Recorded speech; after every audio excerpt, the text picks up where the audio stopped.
Baik, zalatun la turab, 3 perkara yang tidak boleh ditolak. Kalau ada orang nawarin kamu 3 hal ini, pamali nggak boleh nolak.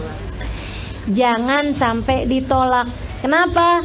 Karena 3 hal ini adalah bentuk-bentuk kesenangan-kesenangan yang juga akan ada di akhirat, di surganya Allah Subhanahu wa taala. 3 perkara ini. Kesenangan panjang sampai surga. Makanya jangan ditolak. Apa itu? Yang pertama al-wasaid, senderan.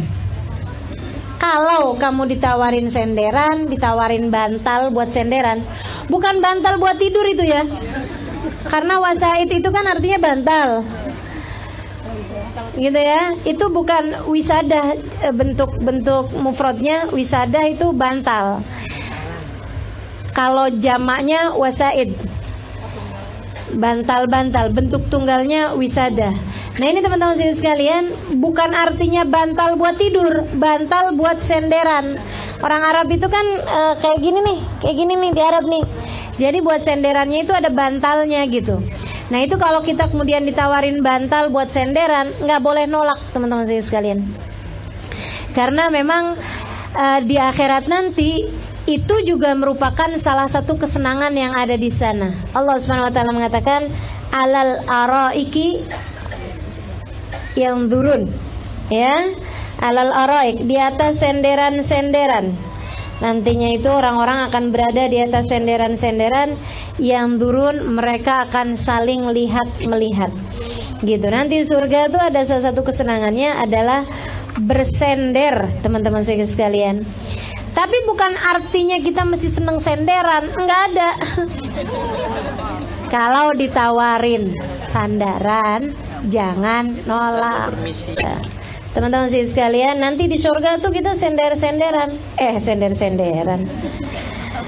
Diberi senderan, ya, diberi senderan. Muttaqina 'alaiha mutaqabilin. Kata Allah Subhanahu wa taala tentang kesenangan di surga nanti. Tullatun minal awwalin wa qalilun minal akhirin. Ada as-sabiqun as-sabiqun, orang-orang yang berada di tingkatan VIP di surga.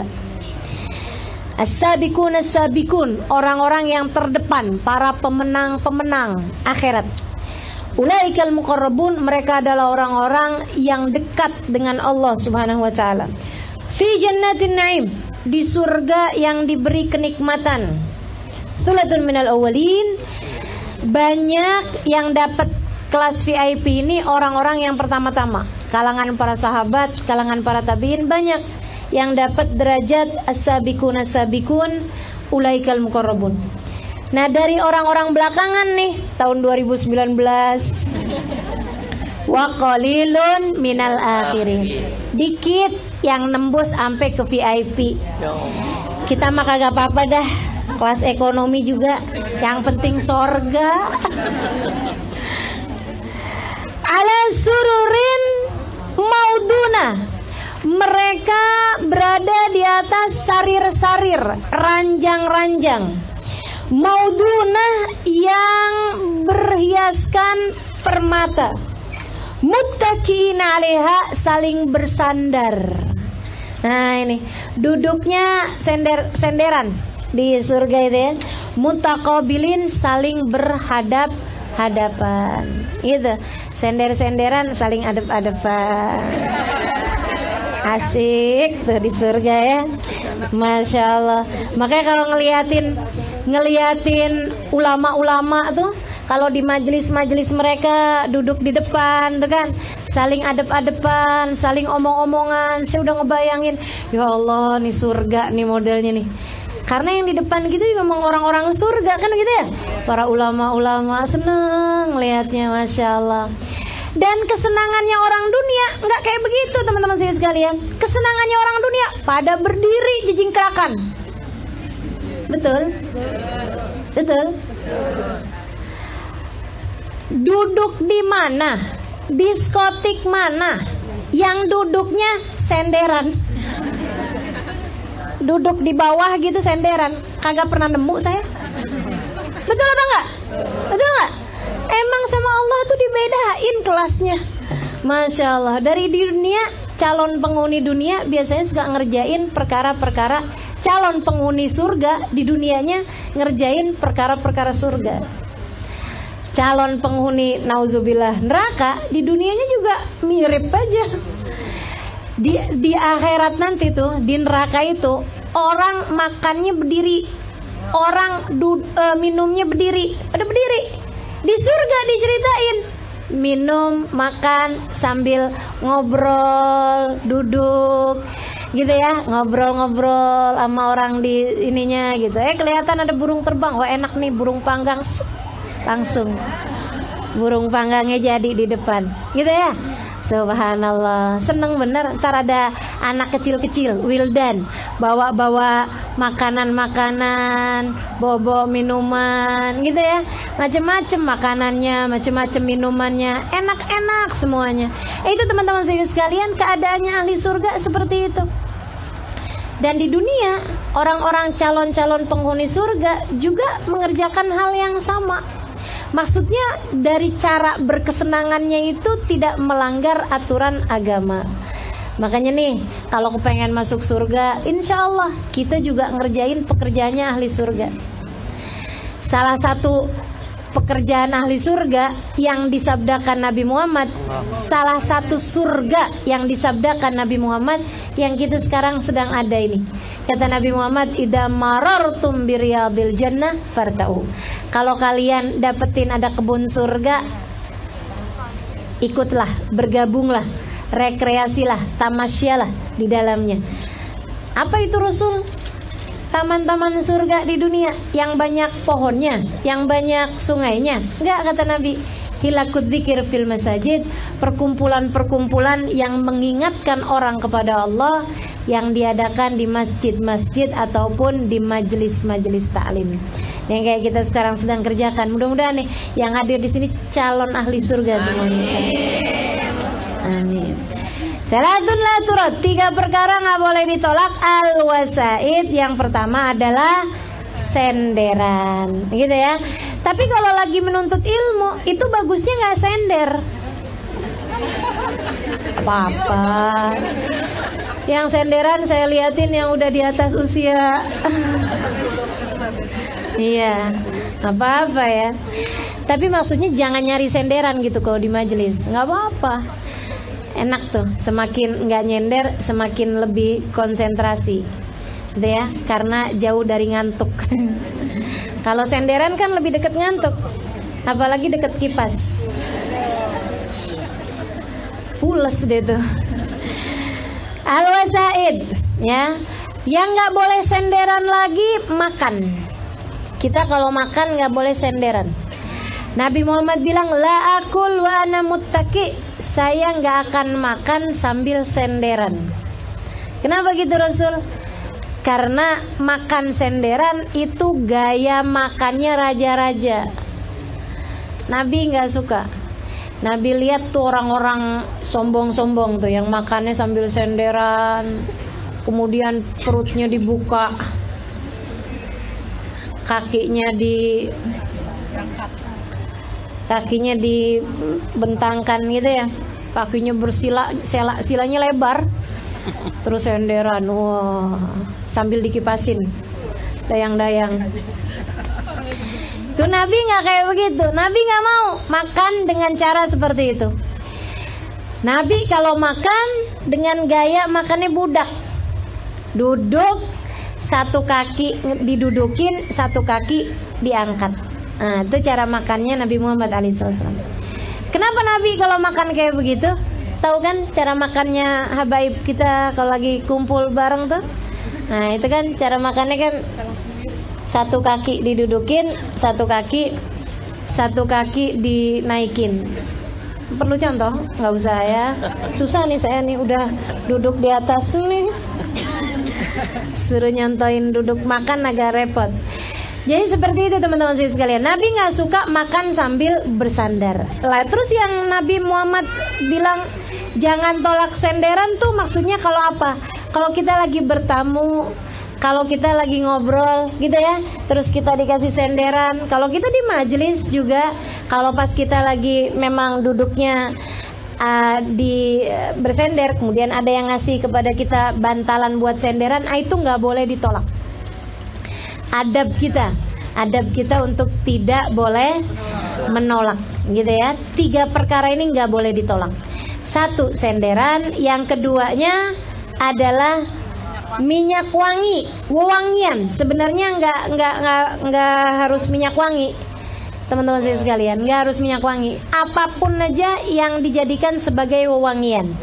Makanya kalau di majelis-majelis itu kan suka diberi wewangian kan, gitu ya. Nah itu nggak boleh ditolak tuh. Walaupun misalnya, maaf ya, bukan favorit saya minyak wanginya, sorry ya, saya pakainya apa kak?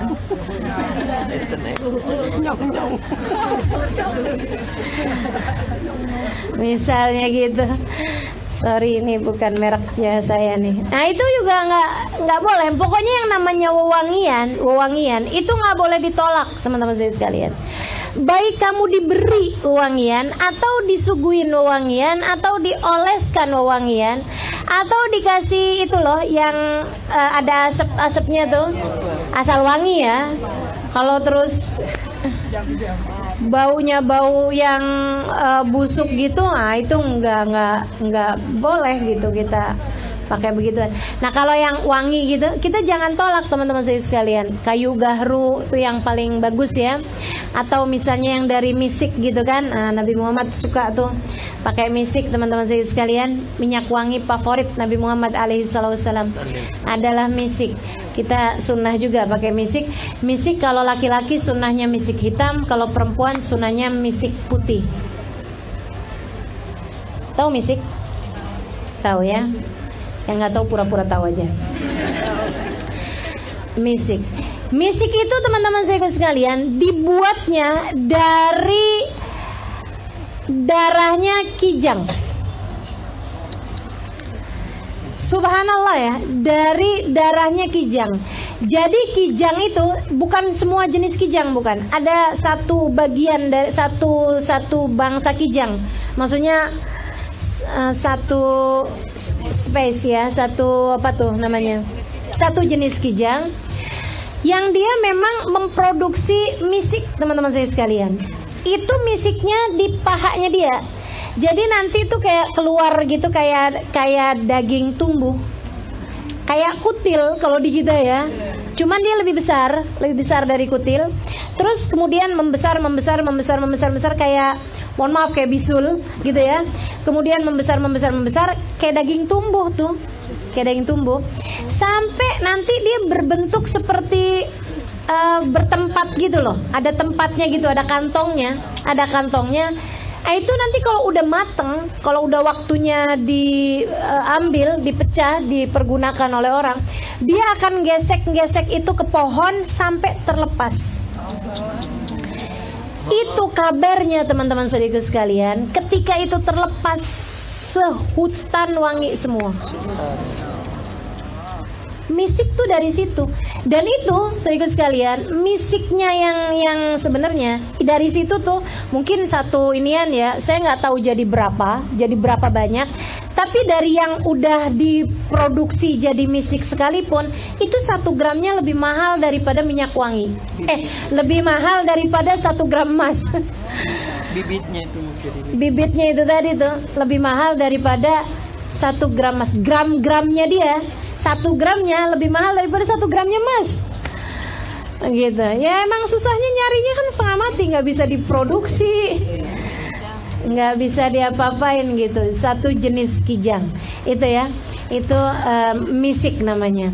Ada misik aswad, ada misik abyad gitu ya. Nah teman-teman saya ikut sekalian, di negeri mana tuh adanya, wallahu alam. Tapi yang pasti teman-teman saya sekalian, ada lagi selain daripada itu ambar. Ambar itu malah dari ikan, jenis ikan di dalam lautan gitu ya, yang memproduksi ambar. Ada lagi saudaraku sekalian saya muliakan, yang banyak nih di negeri kita juga banyak, dari ud. Ud itu dari kayu gahru namanya. Nah itu juga yang terbaiknya, jenis yang terbaiknya itu 1 gramnya lebih mahal daripada 1 gramnya emas. Wewangian, Saudaraku sekalian saya muliakan, itu 3 jenis yang saya sebutkan tadi adalah 3 jenis wangian paling wangi, 3 jenis wangian yang digunakan oleh baginda kita Nabi besar Muhammad alaihi wasallam, misik, ambar, sama ud.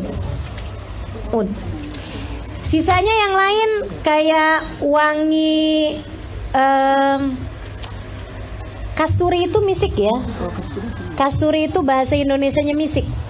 Misik itu kalau dibahasain kita kasturi. Teman-teman sekalian, yang lain tuh kayak wanginya bunga, wanginya apa. Itu juga wewangian, jenis wewangian yang memang pokoknya yang namanya wewangian kita tidak boleh menolak ketika kita ditawari, ketika kita diajukan, gitu ya. Kalau udah ini kan, sekali lagi yang saya sampaikan ini adalah ketika kamu diajukan, ketika kamu ditawari tidak boleh menolak. Bukan artinya kalau kamu nggak dikasih minta. Kalau yang namanya minta itu tidak pernah diperkenankan, gitu ya. Minta yang boleh itu, minta yang boleh sama Nabi Muhammad nyuruh kamu buat minta adalah minta doa. Iltamisu min ikhwanikumud doa, kata Nabi, mintalah dari saudara kalian doa. Fa innaka la tadri, kamu nggak pernah tahu dari lidah siapa, dari lisan siapa doa diijabah.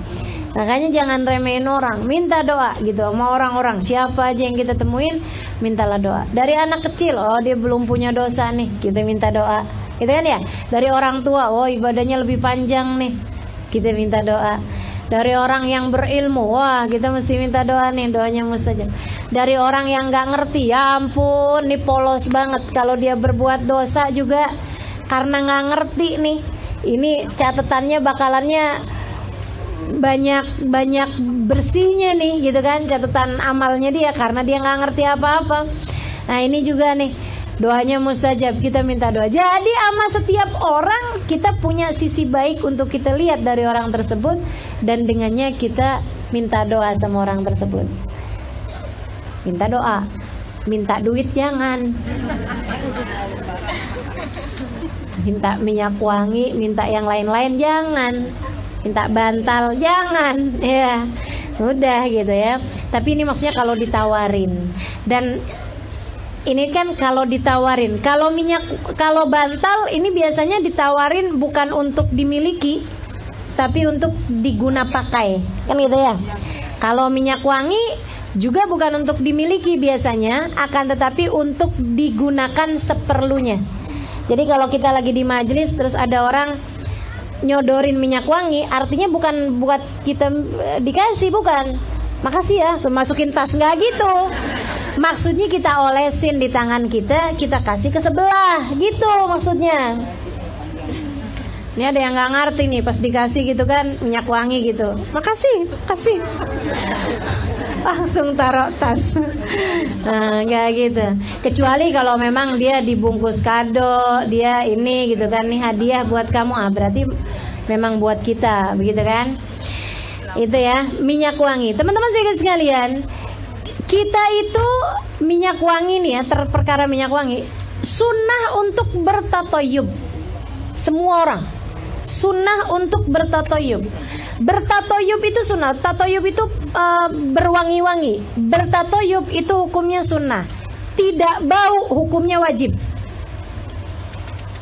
Sekali lagi ya, enggak bau hukumnya wajib. Teman-teman sekalian, kita sebagai muslim, sebagai muslimah nih, kita nih itu enggak boleh bau. Kalau bau haram. Kalau haram dosa. Orang gitu seminggu nggak mandi-mandi, ampe bau gitu. Oh, mandi urusan saya ini kok, saya nggak ketemu sama orang ini kok, misalnya gitu ya. Nggak ketemu sama orang sekalipun, sampai membiarkan badan kamu bau, itu hukumnya dosa. Kata Nabi Muhammad alaihissalam, liyamur sab'ata ayyam falyattaqillah falyamussu jasadu ahadikumul ma'. Kata Nabi, berlalu seminggu harus bertakwa sama Allah. Orang harus menggunakan air buat mandi. Jadi mandi minimal seminggu kalau kamu di Arab. Dan menurut saya minimal sehari sekali kalau kita di Indonesia. Kenapa gitu? Teman-teman sekalian, kenapa gitu ya? Oh mungkin karena di Arab airnya dikit kali, jadi seminggu sekali mandi cukup. Enggak teman-teman sekalian, di Arab orang nggak berkeringat. Subhanallah, di Arab itu udaranya kering. Jadi ini berlaku untuk semua negara-negara dengan kekeringan yang sama, tingkat kering yang sama. Walaupun dingin, walaupun panas, mereka emang kering, sorry sekalian. Nggak lembab, sehingga tidak berkeringat. Nggak ada ceritanya keringetan, apalagi di kepala gitu. Sehingga nggak bikin bau. Segitunya aja, Nabi bilang seminggu kamu jangan sampai lewat dari seminggu kamu harus mandi. Gitu, katanya beliau alaihi salatu wasallam. Nah kita nih boro-boro seminggu, 2 hari kamu nggak mandi, jangan hadir majelis dah. Kesian yang hadir, itu ya. Nah itu, nah buat di Indonesia nih saya rasa sehari sekali kita wajib mandi, gitu kan? Karena memang berkeringat di negeri kita ini. Apalagi kalau lagi musim-musim panas kayak begini kan, musim lagi mataharinya kayaknya buka cabang ya. Panasnya luar biasa begini. Nah, ini kita perlu sering-sering mandi untuk menghilangkan bau yang tidak baik, bau-bau yang enggak bagus di badan kita ya. Jadi sekali lagi teman-teman sekalian, enggak bau itu hukumnya wajib, tapi berwangi-wangi hukumnya sunnah dengan syarat. Syaratnya teman-teman sekalian saya muliakan, tidak bagi perempuan untuk diciumkan wanginya kepada laki-laki yang bukan mahram. Kalau ada perempuan berwangi-wangian untuk pergi ke kondangan, kondangannya di situ laki-laki perempuan campur, hukumnya malah jadi haram. Kata Nabi Muhammad, ayyuma imra'atin kharajat wa hiya mutayyibah fa 'alaiha ithmuz zaniyah. Kata Nabi Muhammad, fa 'alaiha ithmuz zina. Kata Nabi Muhammad, kalau ada seorang perempuan berwangi-wangian, dia keluar rumah dalam keadaan wangi, untuk diciumkan wangi tersebut kepada laki-laki yang bukan mahramnya, maka dia mendapatkan dosanya pezina, dosanya perempuan yang berzina. Kalau sengaja memperciumkan wanginya kepada laki-laki yang bukan mahram. Tapi kalau misalnya, nih teman-teman nih, keluar dari rumah pakai minyak wangi buat hadir majelis, di majelis semuanya perempuan. Tapi ternyata di jalan mungkin ada laki-laki yang kecium baunya. Pas lagi keluar dari mobil ada supir lagi ada di situ, ada tukang ojek, ada tukang parkir. Nah itu nggak jadi soal, karena kita tidak mempersengaja memperciumkan wanginya kepada yang bukan mahramnya. Maksudnya di sini adalah kalau kita udah tahu, kita bakalan perginya ke tempat yang banyak laki-laki di situ, kayak mau pergi kondangan, gitu ya, mau pergi ke bandara. Kan bandara mana yang cewek semua? Mau pergi ke pasar, mau pergi ke mall. Kita udah tahu nih, di mall itu pasti bakalan banyak laki-laki, kan gitu ya. Wah, kita sengaja tuh minyak wangi kita guyur ke badan kita. Nah, itu hukumnya malah justru jadi haram, teman-teman sekalian. Tapi selebihnya, kalau kamu berwangi-wangian di majelis semua perempuan, atau kamu berwangian di rumah, ada anak-anak kita, ada orang tua kita, saudara-saudari kita, gitu ya, atau suami kita terutamanya, atau kita berwangi-wangian secara khusus di kamar untuk suami kita, maka itu hukumnya adalah sunnah. Dengannya kamu mendapatkan pahala. Apalagi kalau kamu berwangi-wangian karena Allah dan Rasulnya. Lagi mau duduk baca sholawatan malam Jumat, kita taruhin dupa di depan, ya nggak? Bunyiin dupa, nyalain nyalain bara, terus kita taruhin di situ kayu gahru, waduh enak wanginya ya.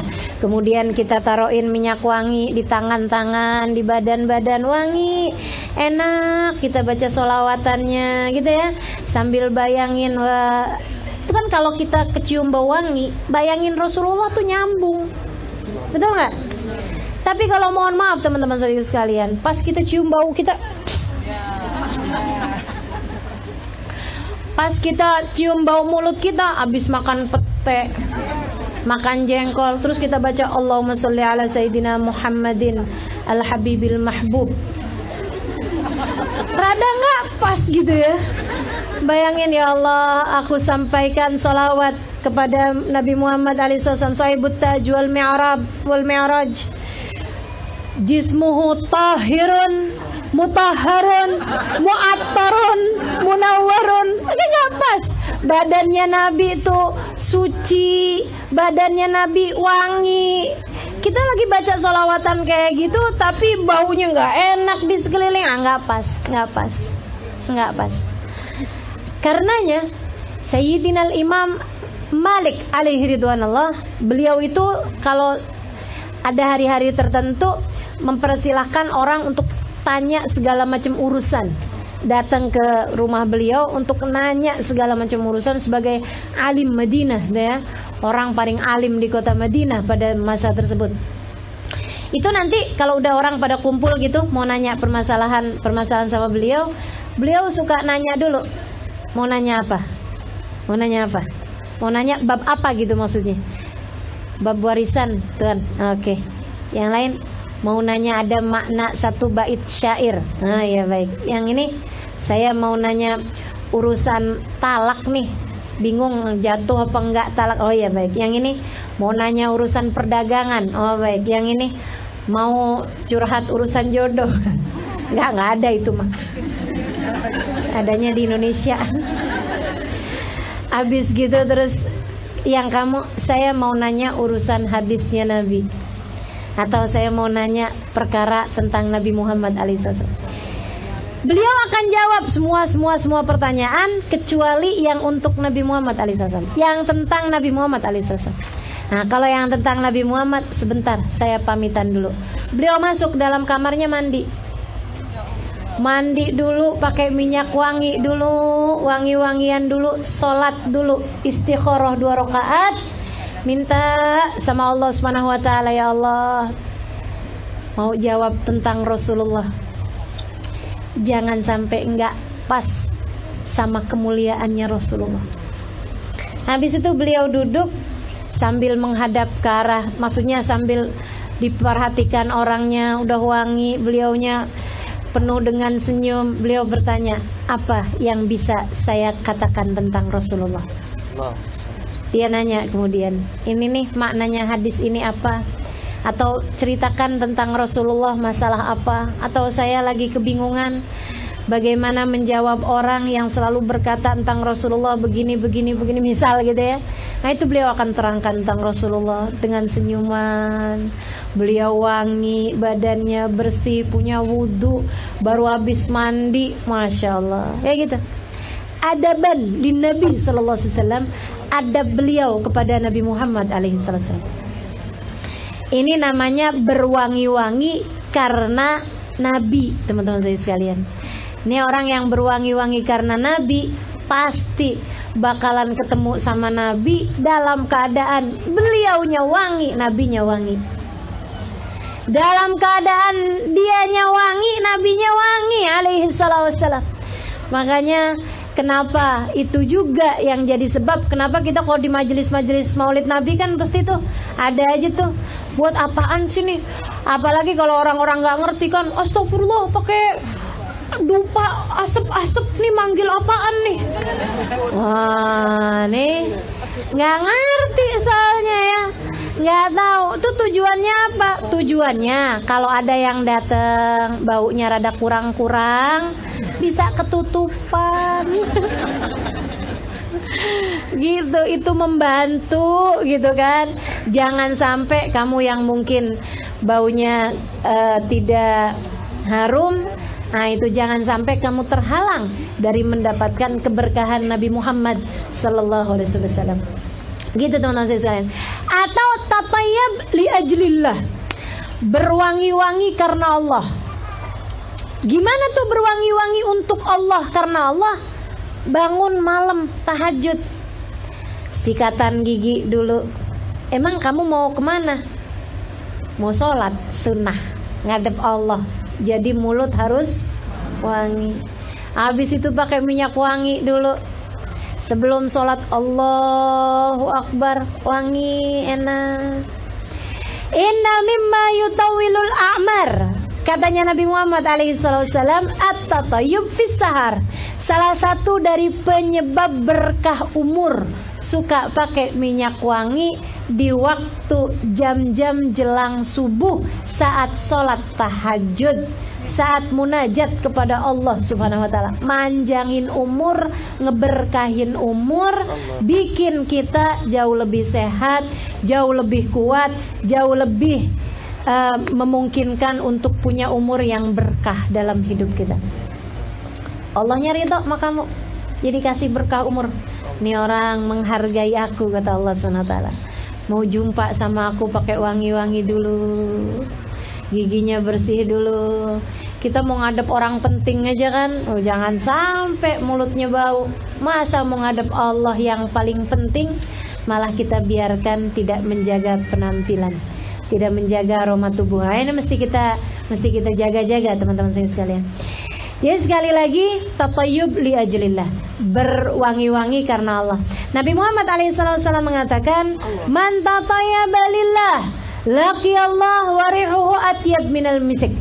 Siapa yang sering berwangi-wangi karena Allah, berwangi-wangi karena Allah di makna yang 3 tadi saya bilang. Berwangi-wangi untuk Allah secara langsung, mau sholat, mau ibadah gitu ya. Atau berwangi-wangi karena Rasulullah, karena kita menghargai, menghormati, mencintai Rasulullah SAW. Kita berwangi-wangi mau baca sholawat, mau baca maulid gitu kan ya. Karena kita berharap-harap gitu dapat berkah, dapat syafaat Nabi Muhammad SAW.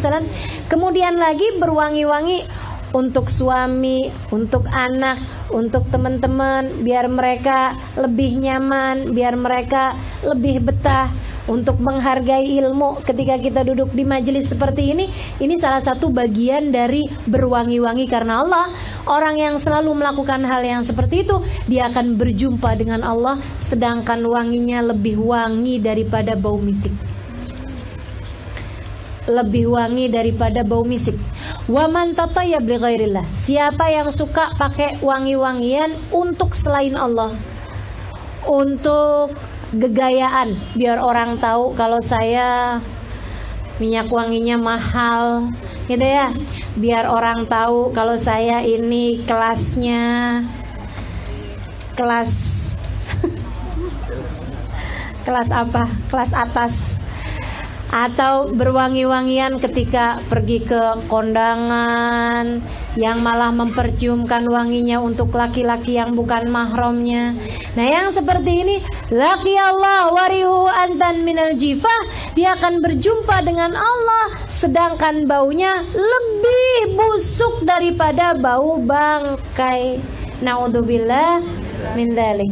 Jadi teman-teman sekalian, kita pakai wewangian sesuai dengan tempatnya, dan kita jangan pakai wewangian kalau tidak pada tempatnya. Nah itu kita mesti tahu kamu pakai wewangiannya karena apa, dan juga tempatnya masing-masing kita mesti tahuin. Begitu ya. Karenanya kalau saya perhatikan tuh hubabah-hubabah, habaib-habaib, wangi-wangi, bener nggak? Ya, wangi-wangi gitu. Ustazah juga katanya, iya saya niru mereka itu. Walaupun belum berhasil, tapi mau benar-benar teman-teman saya sekalian, para hubabah-hubabah, sampai sekarang saya masih ingat wanginya hubabah Maryam. Sampai sekarang almarhumah ya, Hubabah Maryam Al-Haddar. Kita masih ingat sampai sekarang wanginya hubabah Nur gitu kan. Oh, kalau nyium kayak nyium tarim. Tarim kayak di muka kita, tinggal kita tutup mata, udah deh kayak ada di tarim. Masya Allah, Masya Allah. Luar biasa teman-teman sekalian. Nah itu kan seneng gitu ya kalau kita bisa membahagiakan orang-orang di sekeliling kita, bahkan dengan aroma yang menyenangkan dari diri kita. Jadi teman-teman sekalian, wewangian itu hukumnya adalah sunnah. Dan salah satu dari jenisnya wewangian itu juga kenapa dia sunnah, karena adanya wewangian itu menghadirkan malaikat-malaikat rahmat. Karenanya kita disunnahkan untuk meletakkan bunga-bunga yang wangi-wangi di atas kuburan. Dan tidak diperbolehkan orang ngambil wewangian dari atas kuburan. Jangan ngambil kembang kecuali yang sudah layu, sudah kering, gak berbau wangi lagi dari atas kuburan. Jadi kalau kamu misalnya lagi lewatin kuburan gitu ya, pas ada kelihatan sedap malam segerombol, lumayan nih, satu batang 10.000. Kemudian kamu ambilin sedap malam tersebut gitu ya, buat taruh di rumah, taruh di kamar. Hukumnya haram, dosa. Ntar datengin loh sama yang balikin. Repot ntar. Ya kalau mintanya di dunia masih bisa kita cari-cari, mintanya di akhirat, ya Allah. Itu haknya sahibul kubur. Kenapa disunahkan buat taruhin wewangian di atas kuburan? Karena saudara sekalian, adanya wewangian di mana-mana menghadirkan malaikat rahmat. Menghadirkan malaikat rahmat. Jadi malaikat rahmat pada senang. Gitu. Sebaliknya, bau-bau busuk itu disenengin sama setan. Makanya kalau ada kamar mandi baunya pesing, tuh tempatnya yang nyerem-nyeremin tuh di situ. Tempatnya setan-setan tuh pada ada di situ tuh. Gitu ya. Kita mesti jagain kebersihan, kita mesti jagain aroma dari tempat-tempat kita, gitu kan. Jangan sampai juga baunya nggak enak, teman-teman sekalian. Jadi adanya wewangian itu menjadi penyebab kehadiran malaikat-malaikat rahmat. Imam Asy-Syafi'i alaihi ridwanullah mengatakan, man tabarihuh zada aqluh. Man tabarihuh zada aqluh. Dan ini saya membenarkannya, teman-teman sekalian. Man tabarihuh zad aqluh. Siapa yang wangi aromanya akan bertambah kecerdasannya, bertambah konsentrasinya. Kalau kecerdasan sih kali udahan gitu ya. Memang udah mentok di situ. Konsentrasi teman-teman serius sekalian.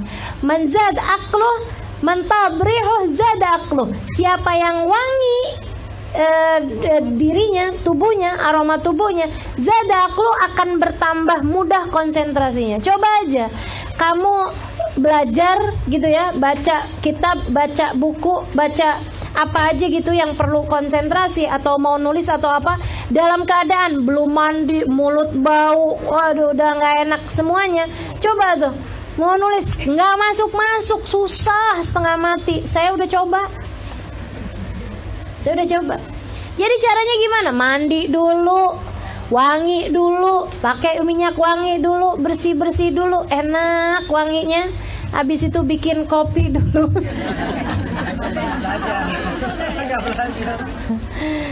Habis itu baru tuh nulis. Ya, lebih gampang, lebih konsentrasi, lebih nyaman, lebih enak gitu. Itu katanya Imam Ghazali kayak gitu. Jadi teman-teman saya sekalian, kalau ngelihat anaknya ini susah banget konsentrasinya, cobain deh. Ini kenapa sih nih? Oh bau. Iyalah kalau bau gitu ya, mandi dulu gitu kan. Kalau mau ngajakin anak belajar, mandiin dulu, wangiin dulu dia badannya, baru tuh ajakin belajar lebih masuk teman-teman saya sekalian. Karena memang seperti katanya Imam Asy-Syafi'i, man tabarihu zada aqluh. Siapa yang wangi badannya maka dia akan bertambah konsentrasinya, akan bertambah kecerdasannya. Kemudian yang terakhir yang nggak boleh ditolak adalah susu. Ayo nih, saya mah enak dah penggemar susu. Nih yang lain-lain, nih sedikit sekalian saya kasih tahu ya, jangan ada yang nggak doyan susu. Itu nggak sopan. Itu nggak adab, itu nggak sopan. Sama siapa? Sama Nabi Muhammad sallallahu alaihi wasallam. Sebagai penyuka susu nomor 1, penggemar berat susu. Nabi itu, Nabi habis makan apa aja, Nabi habis minum apa aja, makanan paling enak sekalipun, Nabi selalu bilang Allahumma alhamdulillahilladzi at'amani wa saqani min ghairi haulin minni wala quwwah. Allahumma rzuqni khairan minha. Ya Allah, habisnya beliau berhamdalah gitu ya. Habis, ya Allah terima kasih engkau telah karuniakan makanan ini, minuman ini, berkahilah saya di dalamnya ya Allah. Habis itu Nabi kemudian bilang gitu, ya Allah kasih aku rizki yang lebih baik darinya, kasih aku rizki yang lebih bagus daripada ini, yang lebih enak daripada ini, yang lebih menyenangkan daripada ini. Kecuali kalau minum susu. Kalau habis minum susu, Nabi Muhammad bilang wazidni minhu, tambahin aku yang kayak gini lagi. Kayaknya Nabi lagi mau ngasih tau nggak ada rizki lebih mulia daripada susu. Dan kamu mau nggak doyan sama kesukaan Nabi Muhammad? Sehingga sekalian saya muliakan, nggak santun, nggak suka sama sesuatu yang paling disukai sama Nabi, itu nggak sopan menurut saya. Kalau kamu mau dianggap sebagai umat yang dicinta sama Nabi, orang tuh kalau cinta sama seseorang bakalan ikut-ikut loh. Urusan selera nggak selera belakangan, bakalan ikut-ikut. Orang kalau dia cinta sama seseorang bakalan ikut-ikut. Teman-teman sekalian saya muliakan, anak-anak remaja kita tuh nyontoh Korea, kagak ada pantes-pantesnya padahal. Dandananya nyontohin artis-artis Korea, padahal nggak ada pantes-pantesnya loh menurut saya, gitu ya. Tapi dipaksain sama dia dari senengnya sama idolanya itu. Kesukaannya kalau dibilangin, makanya makanan-makanannya artis itu pada laku-laku. Saya nggak tahu enak enggaknya, tapi laku di mana-mana. Kenapa? Orang tuh seneng aja kalau punya selera yang sama artis, sama orang yang mereka sukai, sama idolanya. Kayak dianggap punya nilai tambah gitu. Saya suka sama makanan kesukaannya fulan, kayak gitu loh. Dan menurutmu, siapa yang seharusnya seleranya menjadi seleramu lebih daripada bagindamu Nabi Muhammad alaihi wasallam? Saya takutnya ntar di hari akhirat Nabi Muhammad bilang enggak, selera kita beda. Maaf ya, kamu nggak bisa barengan sama saya, selera kita beda. Nah loh, gimana tuh kalau kayak gitu? Makanya jangan berani-berani teman-teman sekalian. Kamu habis dengar Nabi Muhammad nggak pernah nolak susu, mulai hari ini jangan pernah tolak susu. Nabi Muhammad paling doyan sama susu, mulai hari ini saya akan doyan susu. Gitu. Urusan selera belakangan. Katanya Sayyidina Ibnu Abbas alaihi ridwanullah. Nih saya kasih tahu teman-teman sekalian. Sayyidina Ibnu Abbas bilang, maziltu atatabba ad-dabba mudra'aitu Rasul sallallahu alaihi wasallam ya'kulha fi sahara. Saya tiap pergi ke gurun Sahara, ke lembah-lembah gitu, kalau saya lihat ada tetumbuhan ijo-ijo gitu, saya pasti nyari buah babba, sejenis labu teman-teman sekalian, sejenis semangka, melon, sejenis melon gitu ya, ada buah babba namanya itu. Dia bilang saya akan cari buah itu, nggak manis buahnya, nggak seberapa enak buahnya, saya akan cari buah itu setiap kali saya pergi ke Sahra, karena memang buahnya banyak ada di Sahra gitu ya, di gurun-gurun pasir. Kenapa kamu suka itu, wahai Ibnu Abbas? Mudra'aitu Rasul sallallahu alaihi wasallam ya'kulha fi Sahra. Sejak saya pernah lihat Nabi Muhammad memakannya di Sahra, saya pasti akan nyari buah itu setiap kali pergi ke Sahra. Gak ada urusan sama selera, gak ada urusan sama doyan gak doyan. Nabi Muhammad makan, saya makan juga. Siapa saya sampai mengikuti selera saya? Selera saya adalah seleranya Nabi Muhammad sallallahu alaihi wasallam. Ibu-ibu, teman-teman, adik-adik, saudariku sekalian saya muliakan, selera anak aja seringnya ikutan selera orang tua. Betul? Masa selera kita sebagai umat gak mau ikutin selera Nabi? Anak, kalau ada yang bilang, ih ini kedoyanannya mama, saya emang gak doyan. Ini kan kesukaannya mama, ih saya emang jangan sampai suka deh sama makanan itu.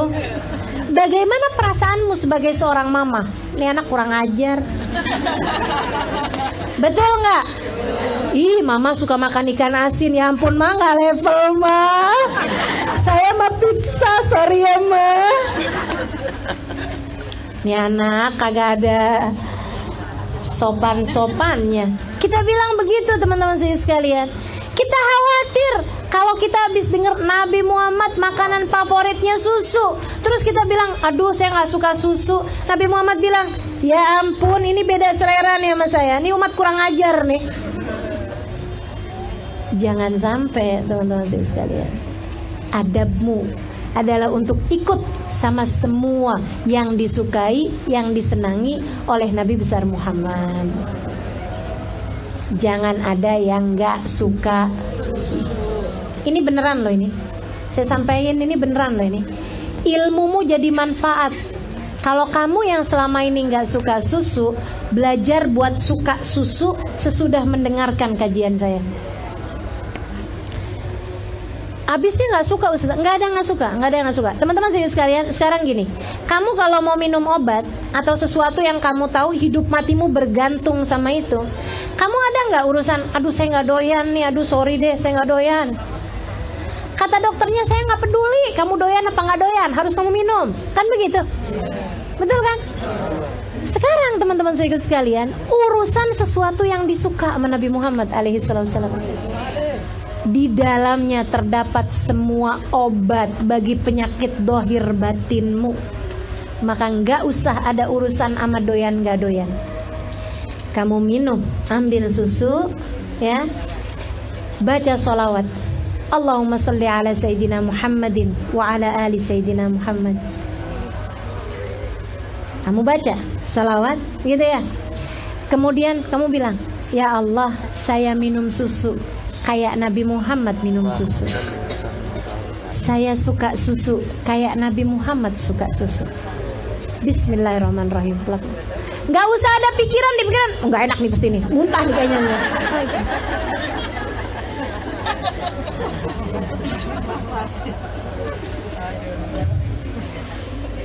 Pikiranmu itu berada dalam kendalimu teman-teman saudara sekalian. Ini saya mau ngasih tahu sama teman-teman, pikiranmu ada dalam kendalimu. Saya pernah satu ketika melihat orang menghipnotis orang. Dia abisnya berhasil dihipnotis. Lihat tatap mata saya. Nah, abisnya orang itu terhipnotis, dia bagiin bawang. Bawang bombay yang dari India itu loh. Bawang bombay. Bawang bombay yang gede-gede itu kan. Kasihin bombay nih bawang nih. Habis itu dia sendiri orangnya itu kemudian makan apel. Dia sendiri pegang apel. Si orang yang dihipnotis sama dia tuh dipegangin bawang bombay. Habis itu kemudian dia bilang, "Nih apel nih." Orang itu bilang, "Iya nih apel nih. Enak banget ya." "Iya nih enak banget nih. Yuk kita makan." Dan itu saya seumur hidup belum lihat orang makan bombay dengan penuh lahap. Kurang sampai enak banget gitu. Kayak dia makan apel gitu. Teman-teman sekalian, ternyata pikiran kita ini bisa dihipnotis. Siapa yang menghipnotis pikiran? Kita sendiri. Diri kita ini bisa dihipnotis sama pikiran kita sendiri, teman-teman sekalian. Kenapa kamu bilang bahwa saya nggak doyan makayana ini? Karena pikiran kamu memerintah kepada akal untuk mengatakannya. Nih enak nih, nih. Apalagi saya tahu penyebab kebanyakan perempuan nggak mau minum susu. Ini bikin gemuk nih.